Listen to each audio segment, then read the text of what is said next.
नमस्कार। मैं डॉक्टर रमानिवास शर्मा रमन अपने यूट्यूब चैनल पर साइंस और टेक्नोलॉजी का कॉम्पिटिटिव सेशन लेकर के बच्चों आपके सामने ऊतकों की श्रृंखला चालू है। ऊतकों का थ्योरेटिकल सेशन चालू है। प्लांट का पूरा हो चुका है और आज बारी है एनिमल टिश्यू पार्ट 1 की। लेकिन ये टिश्यू का चौथा पार्ट होगा, लेकिन जंतु ऊतक का पहला भाग होगा। जंतु ऊतक जैसे पौधों के शरीर का निर्माण कोशिकाओं से होता है और बहुत सारी कोशिकाएं इकट्ठा होकर के ऊतक का निर्माण करती हैं और ये ऊतक शरीर के विभिन्न कार्यों को करते हैं। उसी तरह से जंतुओं में भी कोशिकाएं इकट्ठा होती हैं और ऊतकों का निर्माण होता है। कितने प्रकार के ऊतक जीवों में पाए जाते हैं, जंतुओं में पाए जाते हैं, आज इसका विस्तार से विवरण देंगे पहले पार्ट। तो सेशन की ओर बढ़े इसके पहले आपको बताते चलें कि चैनल को सब्सक्राइब करना, चैनल को लाइक करना और चैनल को शेयर करना, ये आपकी जिम्मेदारी। साथ ही ये भी बताना आपकी जिम्मेदारी है कि सेशन आपको कैसा लग रहा है। कमेंट सेक्शन का इस्तेमाल कीजिए और हमें बताते चलिए कि और आप क्या चाहते हैं। हालांकि हम इसका विशेष ध्यान रख रहे हैं कि अब पीडीएफ जो है या समझाने का जो तरीका है हिंदी और अंग्रेजी दोनों में कर रहे हैं। पहले अंग्रेजी और फिर उसी की हिंदी, ताकि उन बच्चों को इसका लाभ मिल सके जो इंग्लिश मीडियम में हैं अथवा जो हिंदी मीडियम 11th और 12th के बच्चे जो हमारे साथ जुड़ते हैं, उनके लिए नोट्स बनाने का एक आसान तरीका लेकर के हम इस सेशन पर आते हैं। तो आइए सेशन की ओर। जंतुओं में पाए जाने वाला ऊतक 4 प्रकार का होता है। बिल्कुल सरल सा ये पॉइंट, ये देखिए जहां कर्सर हमारा घूम रहा है, यहां यदि आप चाहें, आपके पास कागज है तो ऊपर एक शॉर्ट कट लिख लीजिए कि ऊतक 4 प्रकार का होता है। इंग्लिश में तो लिखा है। एक को कहते हैं इपीथीलियल ऊतक, एक को कहते हैं कनेक्टिव ऊतक, एक को कहते हैं मस्कुलर ऊतक और एक को कहते हैं नर्वस। इसकी हिंदी भी बता देंगे। मुख्य रूप से आपके दिमाग में ये बैठ जाना चाहिए कि जंतुओं में पाए जाने वाला ऊतक 4 प्रकार का होता है। आप याद करिएगा, पौधों में पाए जाने वाला ऊतक 2 तरह का था, एक था मेरिस्टेमेटिक और एक था पर्मा। यहाँ 4 होते हैं और यदि इसका ऑब्जेक्टिव बना दें हम कि पौधों में पाए जाने वाले ऊतक कितने प्रकार के होते हैं, तो उधर 2 और जंतुओं में पाए जाने वाला ऊतक 4 प्रकार के। इनका विस्तार से आगे विवरण हम देंगे और आज ये आपको काम करना है कि ये जो पन्ना है जो आपके सामने दिख रहा है, इस पन्ने को चार्ट के रूप में आप बना करके, जैसे उसका चार्ट बनाए थे पौधों वाला, ऐसे जंतुओं का भी एक चार्ट बना करके आप जहां पढ़ रहे हो वहां चिपका दीजिए, क्योंकि एक एक क्रम से हम आपको थ्योरेटिकल डिस्कशन करेंगे और जब हमारा ये ऊतक का चैप्टर पूरा हो जाएगा तब इस पर 50 से एमसीक्यू लेकर के विभिन्न परीक्षाओं के लिए हम आपके पास। तो जीवों में पाए जाने वाला या जंतुओं में पाए जाने वाला ऊतक 4 प्रकार का होता है: इपीथीलियल, कनेक्टिव, मस्कुलर और नर्वस। इपीथीलियल जो ऊतक होता है वो कितने प्रकार का होता है? 5। एक को कहते हैं स्क्वमस, एक को कहते हैं क्यूबॉइडल, एक को कहते हैं कॉलुमिनर, एक को कहते हैं सिलिएटेड और एक को कहते हैं ग्लैंडुलर।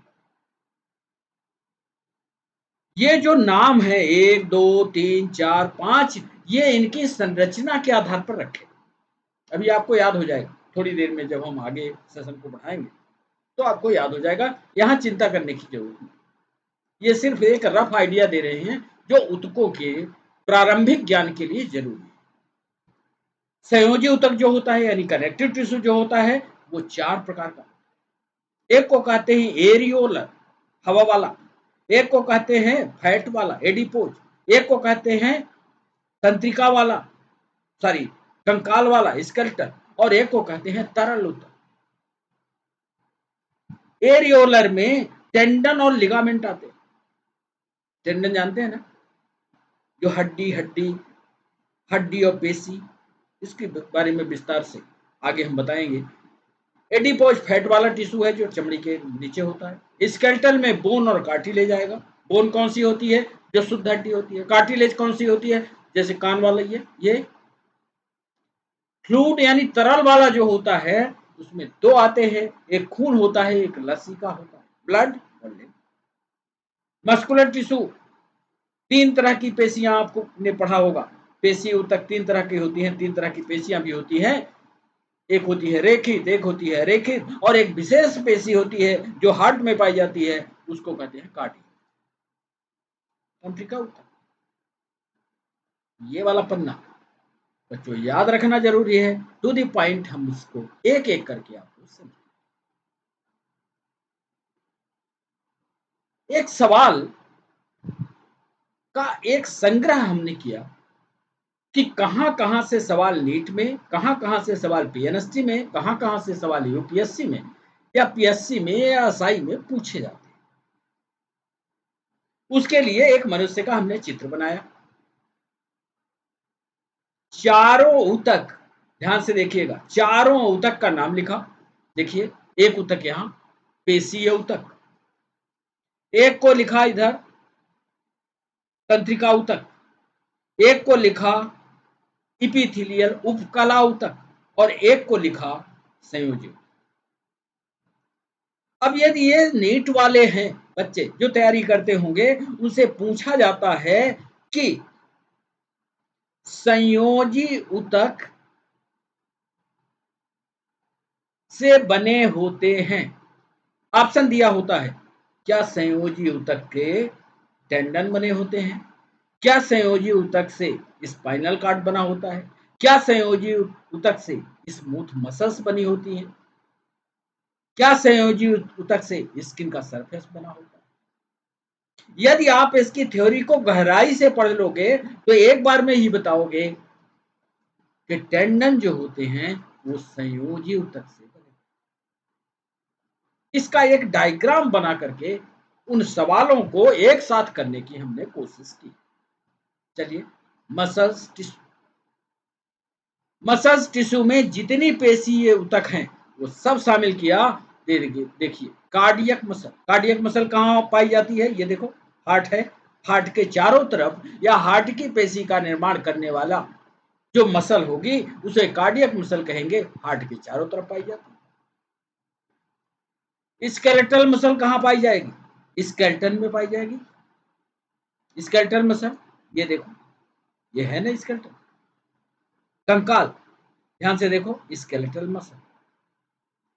स्मूथ मसल यानी चिकनी पेशी कहाँ पाई जाएगी, ये जरा देखो आंत में, आप देख रहे हो ये आंत, ये छोटी आंत, छोटी आंत की गड्ढा या जो अंदर का छेद है, उस अंदर के छेद के अंदर की दीवार पर हमने चिन्ह लगाया, स्मूथ मसल पाई।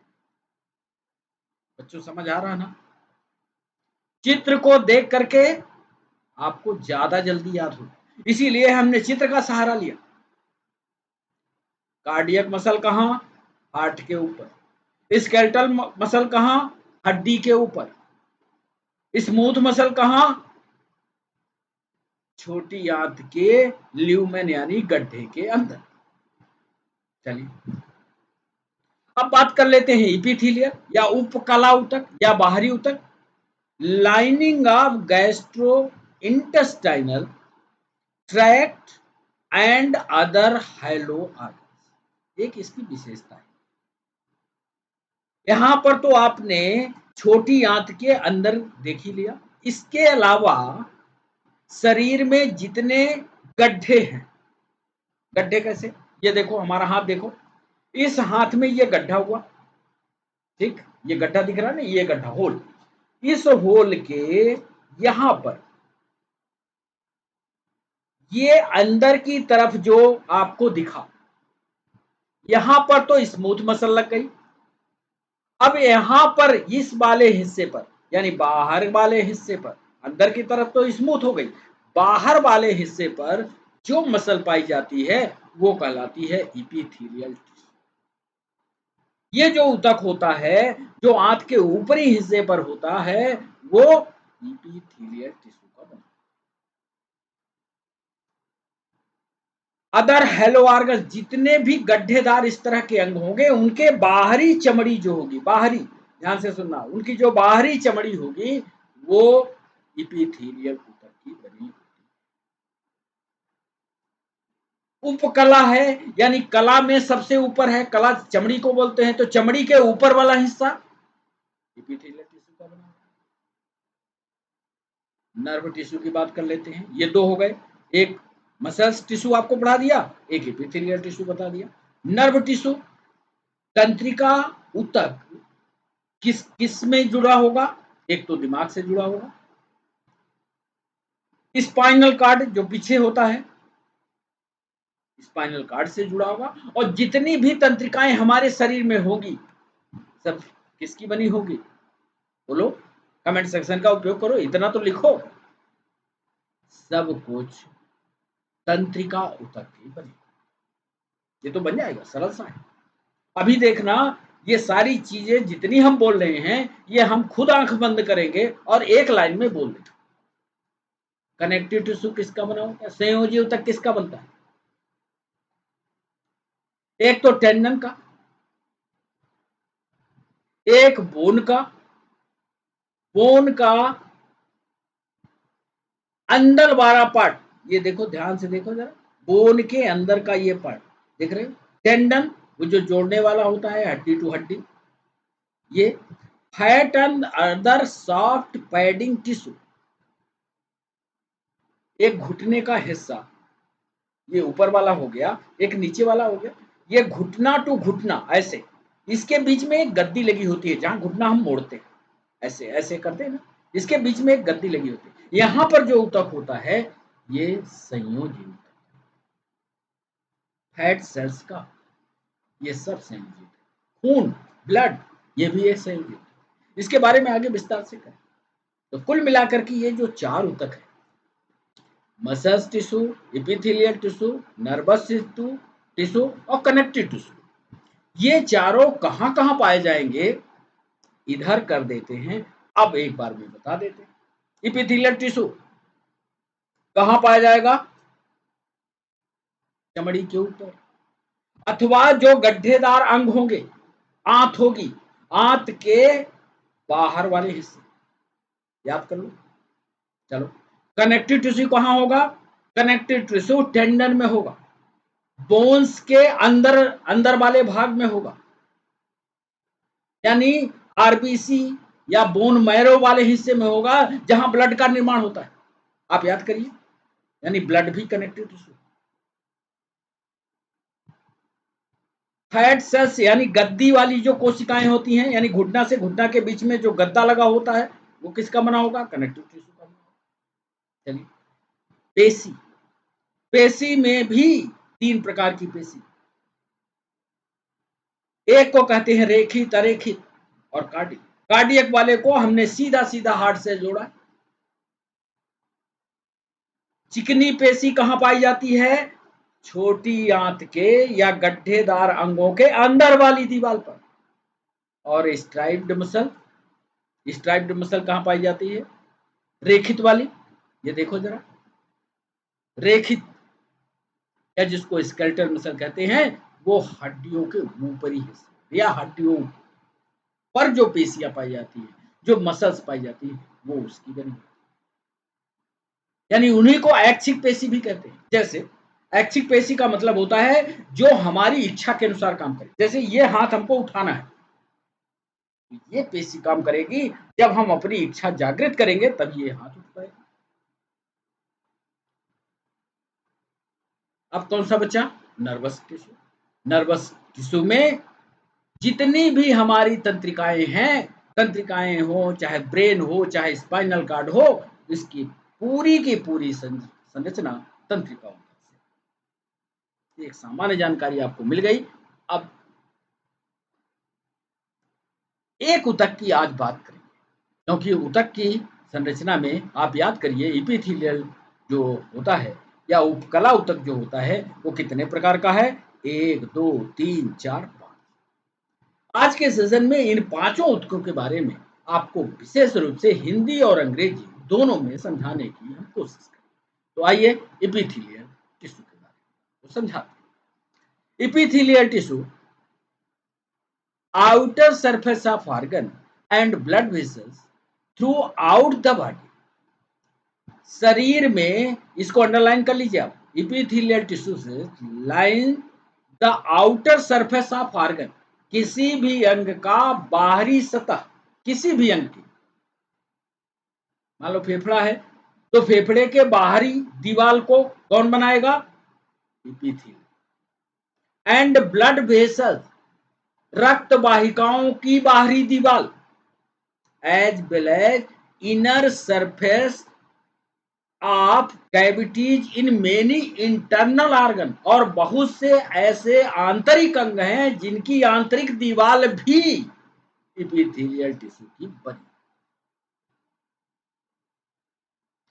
इपिथेलियल टिश्यू का नीट में पूछा गया सवाल था जिसको हमने मोटा करके लिख दिया। Epithelial tissue is also called vascular tissue. संवहनी ऊतक के नाम से भी इपिथेलियल टिश्यू को जाना जाता है। याद कर लो, इपिथेलियल टिश्यू को संवहनी ऊतक के नाम से भी जाना जाता है। इसकी संरचना कैसी होती है देख रहे हो? ये स्क्वेमस है, ये स्ट्रेटिफाइड है, ये कॉलुमिनर है, ये क्यूबॉइडल है, क्योंकि ये कितने प्रकार के हैं? डिफरेंट टाइप ऑफ, इनकी संरचना अलग है। एक सामान्य संरचना में यदि इसकी संरचना देखी जाए तो एक आधारभूत मेम्ब्रेन हो जाएगी। आधारभूत मेम्ब्रेन के नीचे एक बड़ी कोशिका देख रहे हैं, ये बड़ी कोशिका, बड़ी कोशिका, बड़ी कोशिका, बड़ी कोशिका, बड़ी कोशिका, बड़ी कोशिका में एक नाभिक, और नाभिक में एक विशेष कोशिका होती है जिसको गोबलेट सेल कहते हैं। क्या? Goblet cell. नोट करिएगा, गोबलेट सेल। ये भी पीएनएसटी में एक बार पूछा है कि ये गोबलेट सेल क्या इसका काम होता है, आगे हम इसको आपको समझाएंगे। Epithelial tissues lies the outer surface of organ and blood vessels throughout the body, माने पूरे शरीर में ये दोनों रचनाओं में, as well as the inner surface of cavity in many internal organs। Epithelial tissue is also called vascular tissue। Epithelial cell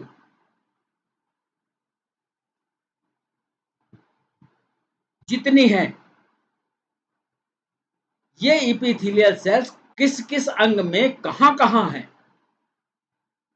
ये देखिए, squamous epithelium, columnar epithelium, cuboidal epithelium और कॉलुमिनर, स्मूथ कॉलुमिनर एपिथेलियम। जितना हमारा एपिथेलियम है वो कहां कहां उपस्थित है, किस किस अंग में उपस्थित है, जरा इसको देखिए। स्क्वेमस एपिथेलियम, स्क्वेमस एपिथेलियम में ये जो परत होती है कोशिका की, ये थोड़ा छोटी होती है और पतली होती है। देख लीजिए, बेसमेंट मेम्ब्रेन नीली वाली, और ये कोशिका हो गई, ये सेल है। यहां पर जब आप कॉलुमिनर में पहुंचते हैं तो कोशिकाएं बड़ी हो गई, और इन बड़ी बड़ी कोशिकाओं के ऊपर ये देख रहे हैं, ये वाला हिस्सा, ये सीलिया वाला हो गया। साथ में वो अंगों को हमने जोड़ दिया है जो नीट, पीएनएसटी, यूपीएससी या कॉम्पिटिटिव एग्जाम में सवाल पूछे गए हैं, उनको जोड़ा है। सिंपल क्यूबॉइडल, सरल क्यूबॉइडल एपिथेलियम क्या होता है? क्यूबॉइडल कोशिकाएं होती हैं सरल। और स्मूथ कॉलुमिनर एपिथेलियम मतलब जिसमें सीलिया नहीं होता।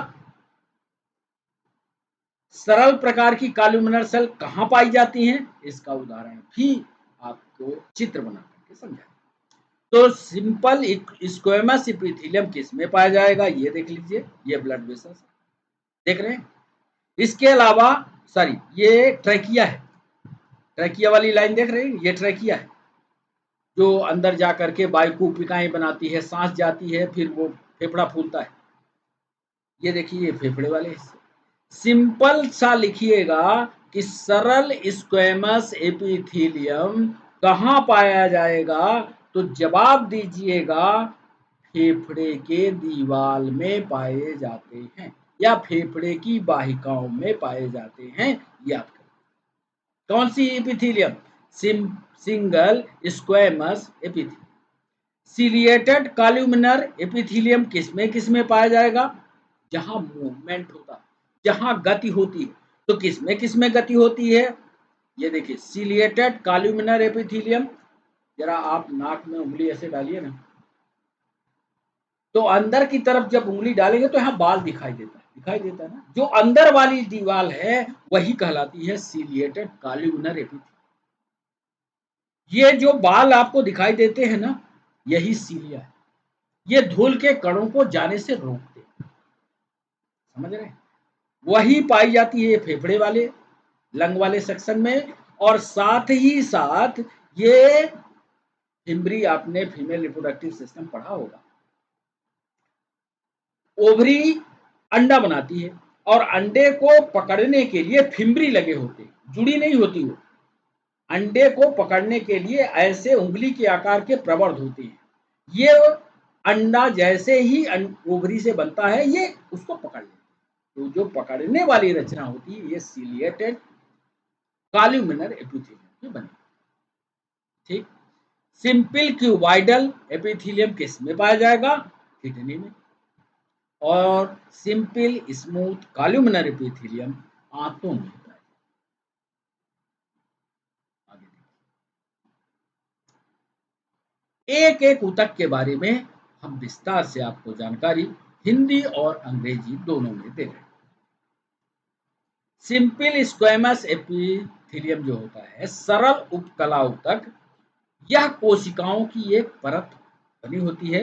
ये कोशिकाएं आधारीय झिल्ली पर यानी बेसमेंट मेम्ब्रेन पर स्थिर रहती हैं।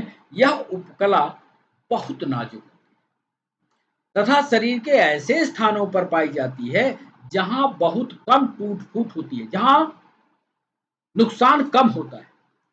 यह 5 प्रकार की होती है। पहला क्या? सिंपल स्क्वेमस एपिथेलियम, सल्की उपकला, सरल सल्की उपकला, simple squamous. Simple squamous epithelium कहाँ कहाँ पाई जाएगी? जहां तोड़फोड़ कम होती है। लोकेशन देखो, लाइंस मेजर ऑर्गन्स, हार्ट में कम तोड़फोड़ होती है। एयर सैक्स, जो वायुकुपिकाएं होती हैं फेफड़े की। किडनी में जो बाउमेंस कैप्सूल होती है, जहां मूत्र क्षमता है।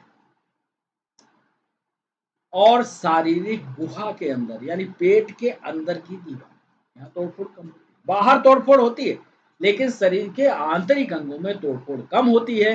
तो यहाँ पर सिंपल स्क्वेमस एपिथेलियम पाई जाती है। और सिंपल स्क्वेमस एपिथेलियम का काम होता है अवशोषण, पदार्थों का आदान प्रदान, एक्सचेंज ऑफ मटेरियल, और छानने अथवा श्रावण का काम। या तो छान लो इधर से उधर, जो रद्दी मटेरियल जैसे किडनी में होता है, और सिक्रीशन यानी श्रावण, जो जरूरी चीज हो वो श्रावित भी करते हैं। समझ गए? आपको कंपटीशन के हिसाब से सिर्फ इतना याद रखना है। हिंदी तो इसलिए लिख दिया है कि आप हिंदी से पढ़ करके इसको अच्छी तरह से समझ। तो हिंदी पढ़ना आपका काम है। सिंपल स्क्वेमस एपिथेलियम में आपको इतना याद रखना है कि ये उन महत्वपूर्ण अंगों में पाई जाती है जिसमें टूट-फूट कम होती है, आंतरिक अंग होते हैं जैसे heart, air sacs, lungs, Bowman's capsule और किडनी। समझ गए? तो इसको पढ़ लोगे आप हिंदी में जो लिखा है। सिंपल क्यूबॉइडल एपिथेलियम क्या होता है? सिंपल क्यूबॉइडल एपिथेलियम की रचना कुछ ऐसी, देख लीजिए। यहां भी बेसमेंट मेम्ब्रेन है, उसके नीचे कनेक्टिव टिश्यू लगा हुआ है। कोशिका क्यूब के आकार की है। क्यूब जानते हो ना, गणित वाले जानते हैं, ऐसा बना होता है क्यूब। सिंपल क्यूबॉइडल है। सिंपल क्यूबॉइडल के अंदर नाभिक है, साइटोप्लाज्म भरा हुआ है। इसमें single layer of cube shape cells resting on the basement membrane. Basement membrane के ऊपर ट्यूब के आकार की कोशिकाएं स्थिर होती है। लोकेशन क्या होता है, कहाँ कहाँ ये पाई जाती है? सिंपल क्यूबॉइडल जो है लार ग्रंथियों में। याद, ये नीट का सवाल, पीएनएसटी का सवाल, कॉम्पिटिटिव एग्जाम का सवाल यही है। और यदि ये नहीं याद हुआ, नहीं समझे आप, तो उत्तर नहीं बनेगा। इनका लोकेशन है लार ग्रंथि, इनका लोकेशन है वृक्क, इनका लोकेशन है अंडाशय। काम क्या करती है? सिक्रीशन एंड एब्जॉर्प्शन, श्रावण भी करेंगी और अवशोषण भी करेंगी। श्रावण और अवशोषण दोनों काम। आधारक काल में कोशिका की केवल एक परत होती है। इनकी आकृति घनाकार होती है, जो लंबाई और चौड़ाई में बराबर होती हैं। यह उपकला वृक्कों की नालिकाओं का निर्माण करता है और सूक्ष्म श्वास नलिकाओं तथा कुछ ग्रंथियों जैसे अवटु ग्रंथि यानी थायराइड ग्रंथि, लार ग्रंथि आदि। ये पूछा गया है सवाल पीएनएसटी में कि क्या ये सिलेबरी ग्लैंड में पाई जाती हैं सिंपल क्यूबॉइडल। इस तरह का उत्तर पाया जाता है। आप याद रखिएगा, चित्र याद रखिएगा, क्यूब के आकार की होगी, नाभिक उपस्थित होगा तो simple cuboidal. Simple columnar, columnar की चर्चा उसमें हम पहले कर चुके हैं। कॉल्यूमिनर का मतलब होता है कॉलम के आकार की। ये देखिए लंबाई में है, ये कोशिका लंबाई में है, नाभिक बीच में है और ये नीचे वाला हिस्सा है जिसके ऊपर ये स्थित होती है। स्तंभाकार इसकी हिंदी होती है। यह खंभों के आकार की कोशिकाओं से युक्त। कोशिकाओं की ऊंचाई जो है चौड़ाई की तुलना में ज्यादा। इनमें कोशिकाएं आधार कला पर एक परत में स्थित, ये आधार कला है, इसी पर एक परत में उपस्थित है। यह कहां कहां पाई जाती हैं? They found in the digestive tract, they found in the stomach, they found in the intestine, they found in the alveoli. और म्यूकस का स्राव करने वाली कोशिकाएं इनकी सतह पर मौजूद होती हैं, जिनको चूसक कोशिकाएं यानी ग्लोबुलेट सेल भी कहते हैं। पीएनएसटी ने सवाल पूछा, ऐसी कोशिका का नाम बताइए जिसको चूसक कोशिकाएं या ग्लोबुलेट सेल कहते हैं और इनका काम होता है म्यूकस का। याद कर लीजिए, नीट में पूछा। सीलिया और माइक्रोबिलाई भी उनकी सतह पर पाएगा। ये सीलिया क्या करते होंगे?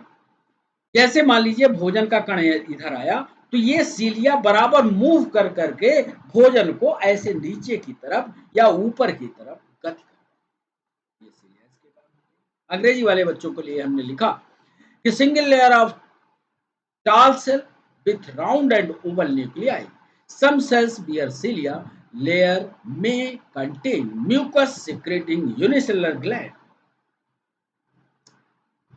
Goblet cells secrete the mucus only. याद कर लेना, गोबलेट सेल जो होती है सिर्फ और सिर्फ म्यूकस का स्रावण करती है। फंक्शन क्या होता है? Absorption and secretion of mucus, enzyme and other substances, ciliated type of propels mucus are reproductive cells by cilia। ये सीलिया जो होते हैं ये एक विशेष प्रकार का सिक्रीशन करते हैं ताकि हमारे शरीर के आंतरिक अंगों में जो सक्रियता है वो बने। ये याद करिएगा। सीलिएटेड एपिथेलियम, ये क्या होता है? सीलिएटेड एपिथेलियम, इसको देखिए।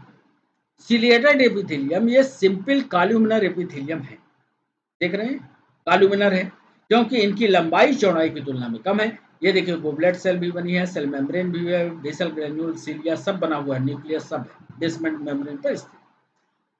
लोकेशन होती है ट्रैकिया के ऊपर। ट्रैकिया कहाँ? जहां सांस ली जाती है। ओविडक्ट में, ओविडक्ट माने अंडवाहिनी में। अंडवाहिनी में सीलिया क्या कर रहा होगा? अंडवाहिनी में जो सीलिया होता है वो अंडे को गतिशील करता है। अंडा गतिविहीन होता है क्योंकि उसके पास पूंछ तो होती नहीं। पूंछ किसके पास होती है? स्पर्म के पास होती है, तो स्पर्म गतिमान होता है। लेकिन अंडा जो है स्थिर होता है, इसलिए अंडे को गति देने के लिए यही सीलिया काम आते हैं। मूवमेंट ऑफ म्यूकस आ रही है, ये म्यूकस भी बनाएगा, म्यूकस की गति को भी देगा और तथा अंडे का मूवमेंट भी देता है। There are other kind of epithelium, simple squamous, cuboidal, transitional, ETC. बहुत सारे टाइप है इसके, लेकिन आपको सिलिएटेड एपिथेलियम के बारे में पढ़ना है। और इनको सिलिएटेड एपिथेलियम को क्रम से देखिए, सिलिया है, सिलिया कहाँ से निकलते हैं ये भी याद रखिएगा, बेसल ग्रेन्यूल से निकलते हैं। गोबलेट सेल होती है, गोबलेट सेल क्या बनाती होगी, म्यूकस बनाती होगी, नाभिक होगा ही। और ये सारी कोशिका जो लंबाई में ज्यादा है, चौड़ाई में कम है, कहाँ स्थित होती है, बेसमेंट में। हिंदी में पढ़ लीजिए, इनकी संख्या 20 से 30 होती है। हिंदी में अच्छा नोट्स बनाने की कोशिश। और फिर बारी आती है ग्लैंडुलर एपिथेलियम। ग्रंथिल उपकला क्या होता है? यह उपकला स्रावी कोशिकाओं से युक्त, स्रावी कोशिकाओं मतलब जो श्रावण करती है। इस प्रकार के उपकला की कोशिकाएं किसी न किसी नए पदार्थ का उत्पादन करती है, मतलब कोई न कोई नई चीज निकालेंगी ही, तथा उन्हें उनके अलग अलग स्रावों में पास कर देती हैं, जो इनका महत्वपूर्ण कार्य। कोई न कोई नया सिक्रेशन करेंगी और जहां इनकी जरूरत होगी वहां तक पहुंचा देंगी। ये काम होता है किसका? ग्लैंडुलर एपिथेलियम का या ग्रंथिल उपकला का। हमने इधर लिखा gland, a single cell or a mass of epithelial cell adapter for secretion. एक ऐसी कोशिका जो रूपांतरित हो गई एक ग्रंथि के रूप में, और वो ग्रंथि एक विशेष प्रकार का श्रावण करेगी और उस श्रावण को रिस्पेक्टिव प्लेस पर भेज दिया जाएगा जहां उसकी जरूरत है। Derived from epithelial cell. यह किसका रूपांतरण है? नीट ने सवाल पूछा था कि ग्लैंडुलर एपिथेलियम किसका रूपांतरण है, तो ये आपको बताना है कि इट इज ए मॉडिफिकेशन या रूपांतरण है किसका? एपिथेलियल सेल का ही।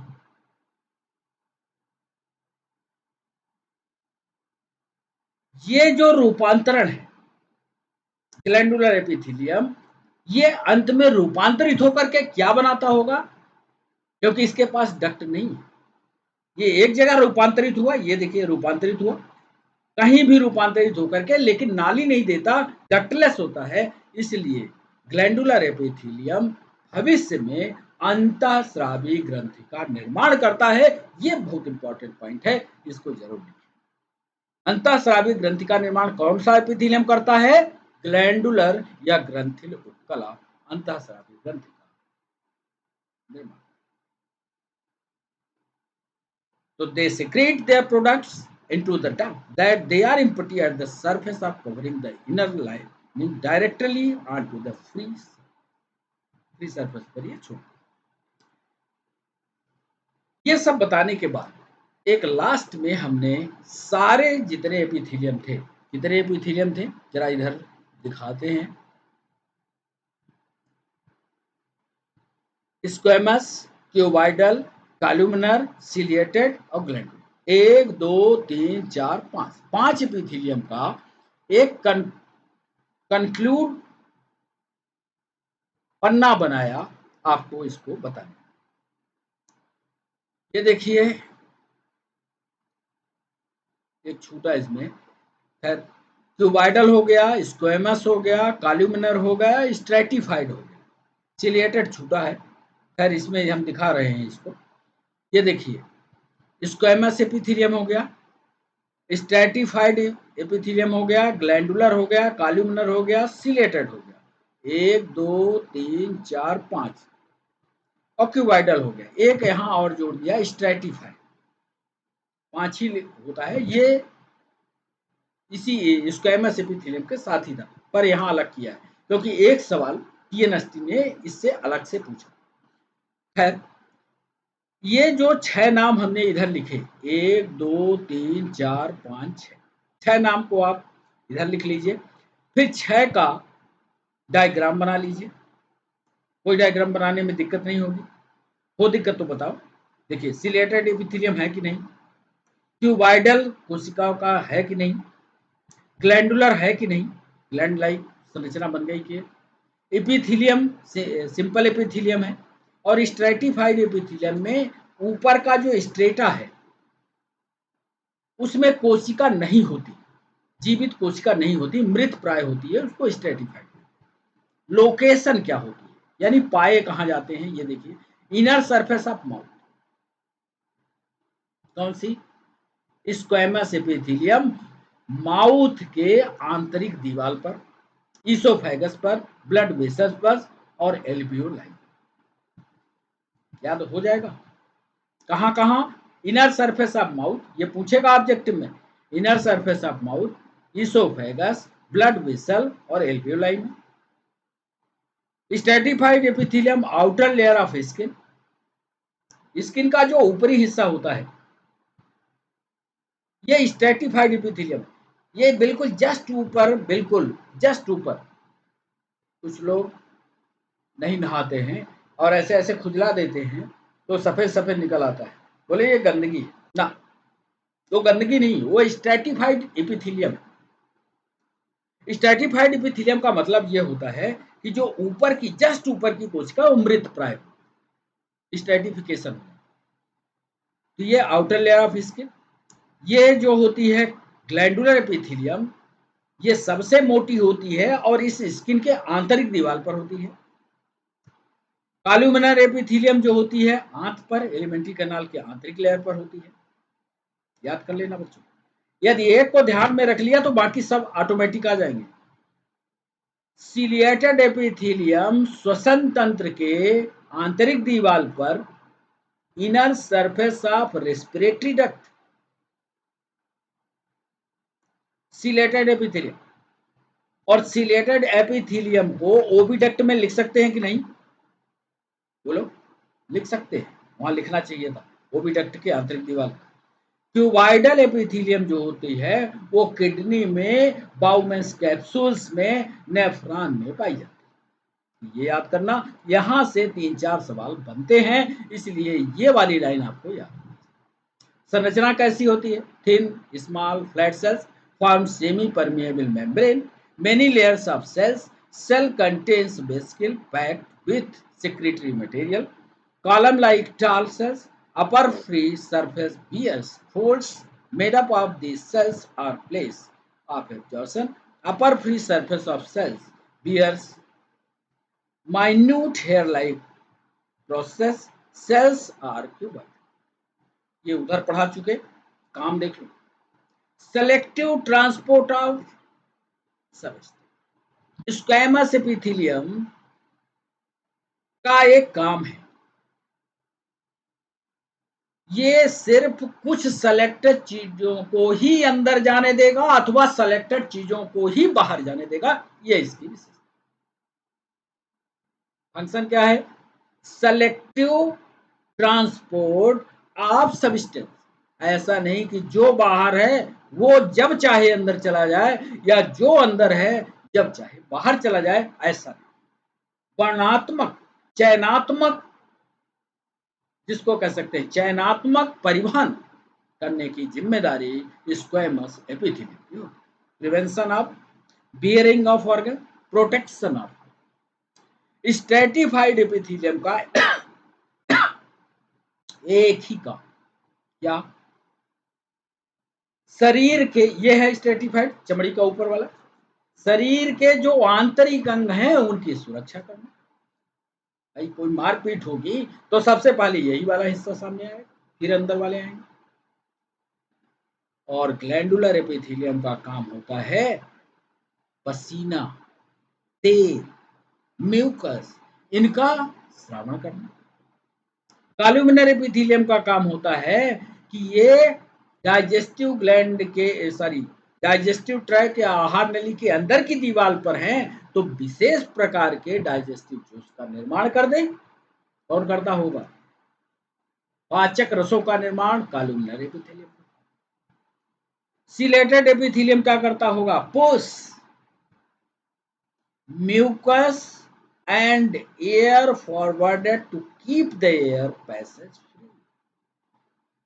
म्यूकस का सिक्रीशन करता है, और म्यूकस का सिक्रीशन करते हुए, मान लो जैसे नाक, नाक के अंदर उंगली डालोगे, उंगली का एक आधा हिस्सा गीला हो जाएगा, यानी पीछे म्यूकस है, सामने बाल लगे हुए, मान लो धूल आपके नाक में गई तो क्या करता है म्यूकस कि धूल को बैठा देता है, तो पैसेज जो होगा नाक वाला यानी जो नाक का रास्ता होगा वो बिल्कुल क्लियर हो जाएगा, सांस अंदर से बाहर। Cuboidal epithelium reabsorption of useful material from you।